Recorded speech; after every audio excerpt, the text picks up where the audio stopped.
Welcome to another episode of It Had to Be Said podcast, where we say out loud what you think in private. No topic is off limits. And in today's podcast, we're going to be talking about the differences between a want and a need. And one of the things that brought this particular topic on is the fact that, as you guys know, I work in an office where we do loans, personal title loans, business loans, mortgage loans, everything like that. And I come across a lot of clients who are in a tight situation because they decided they're going to get the car that they want. Not just get a vehicle because they need a vehicle, not a vehicle to get them from point A to B, but they want to get the BMW, the Lexus, or the Mercedes. And now that monthly payment, which is about $800 to $1,000 plus full coverage insurance, is causing them a cool $1,200 to $1,500 every month. And now they have to come in and get a loan, even if they're working two jobs or they're working one job and doing Uber or Lyft on the side to make extra money to keep the vehicle.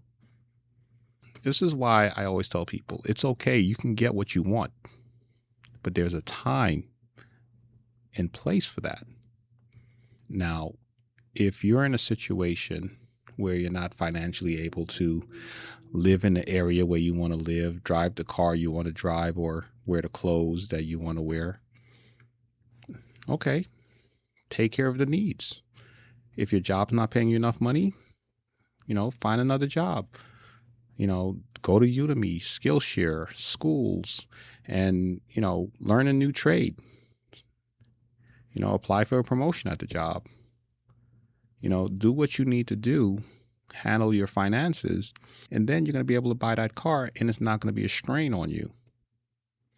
But too often you hear social media telling people, YOLO, you live once.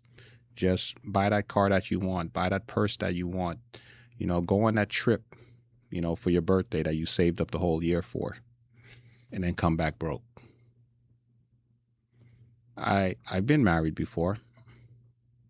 And I will tell you like this, unless I'm a multimillionaire, I can never see myself having a grand wedding where I'm spending $50,000 to $100,000 on a wedding. I've seen people come in here and get loans so they can pay for a $25,000, $35,000 wedding, max out their credit cards. And after the wedding, they come right back in here to get another loan because they don't have it. And they're going to spend 2 to 3 years just to pay off that wedding. And then the marriage falls apart because the number one reason a lot of marriages fall apart is because of finances. And the marriage falls apart because everybody's working so hard. They're so stressed out. They're so exhausted, trying to get caught up on all their bills. But if they simply said, hey, you know what? At the end of the day, if it's a wedding for family members and friends, they know our situation and we're just going to have a small ceremony, save up our money, buy a house, do whatever, and start off our marriage life, debt-free. That would be awesome. And this is why I tell people it's very important. Do what you need to do first, and then you should be able to enjoy your wants.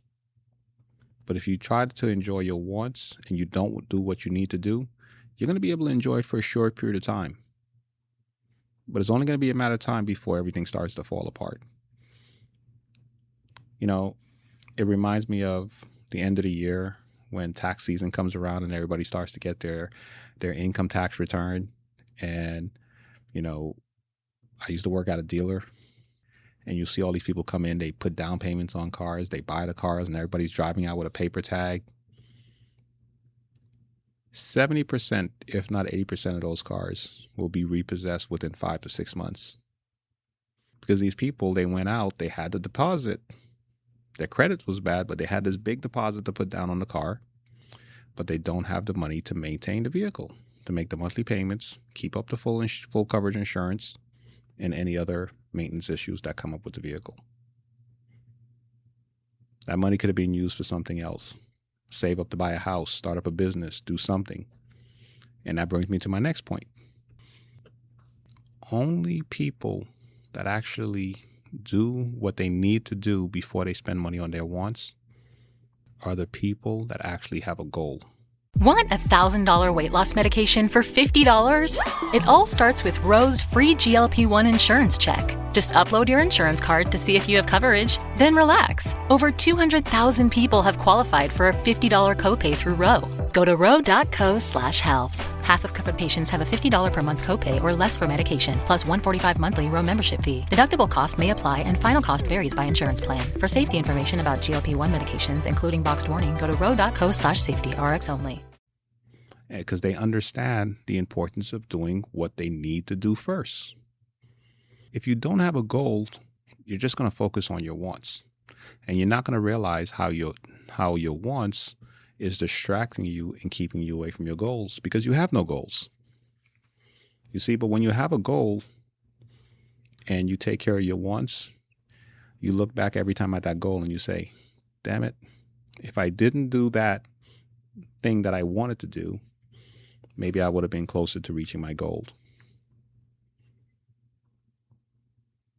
I've always said this. One of the most important decisions you'll ever make in your life is who you choose as your partner.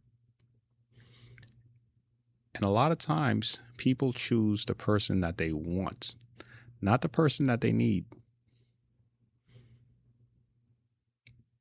And if you continuously go after the person that you want, who doesn't align with your goals, if you have any goals, that's going to be another distraction or another 2 to 3 steps back.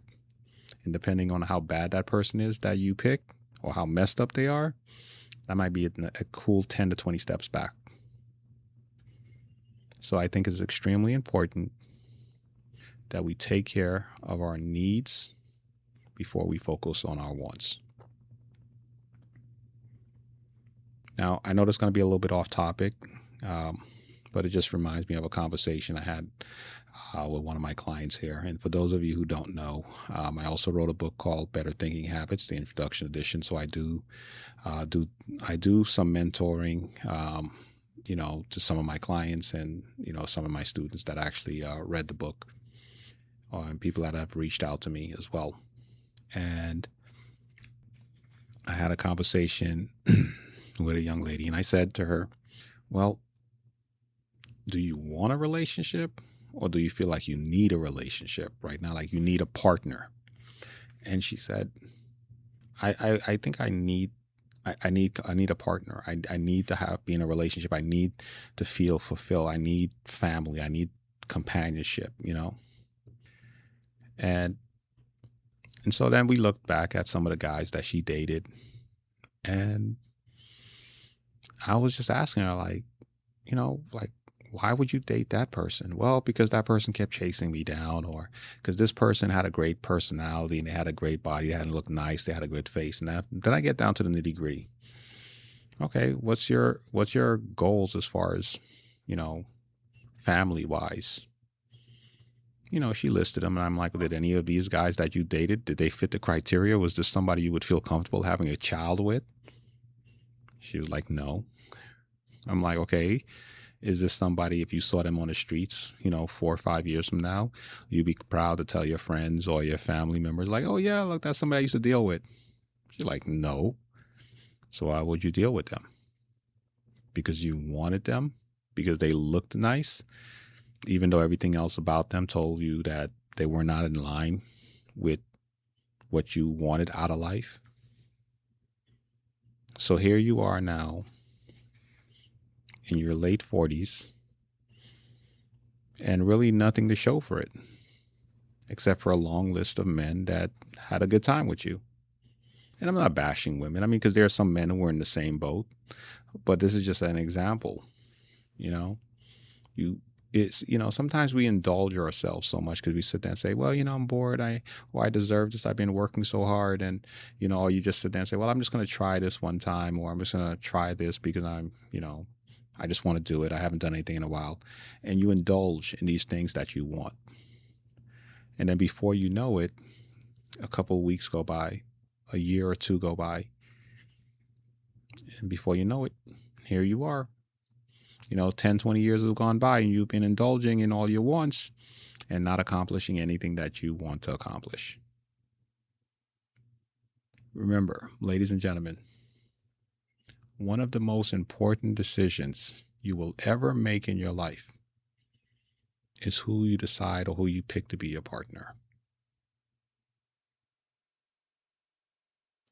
And if you don't have any goals, and if you don't have any expectation for life,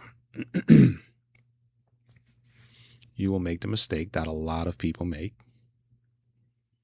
indulging in the wants, not taking care of your needs.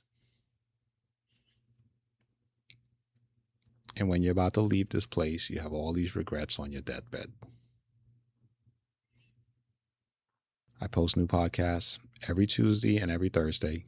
Ladies and gentlemen, good night.